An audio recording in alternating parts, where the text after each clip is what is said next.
Well, he came in and he said he wanted to expand the church because we were going to get a lot more people coming here. And we needed to have a gymnasium for all the young people that were going to come. And I just went home and I said, we have 30, 40 people at the most every week. What is he thinking? This is crazy. And then when Pastor Derek threw out, he wanted this little extra on top of the tithe.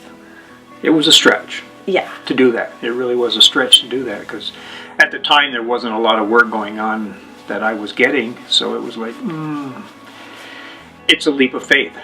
So we decided that we're going to do this. We're going to take a leap of faith and just let it go and see what God does for us.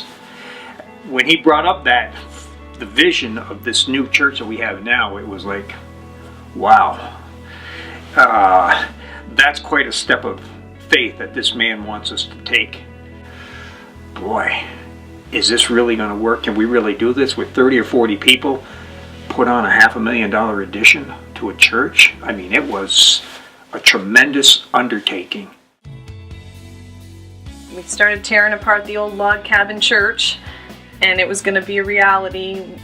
Every step, I remember he was reading Nehemiah, and we were studying Nehemiah and rebuilding the temple, and that was an encouragement to us every week that, we'd come into these sermons. And then Pastor Derek said, we're going to get mission teams to come up, and they're going to help with the building.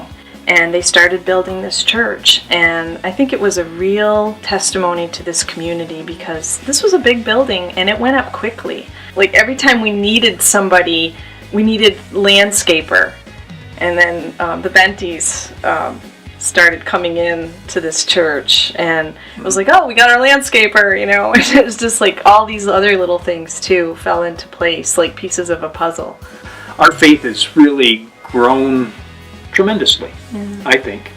I was thinking when he was talking about the rock wall, they have the thing about taking out the stones out of the River Jordan, and I think of that stone wall, that came from underneath this foundation of the church, and those are reminders of how we came here.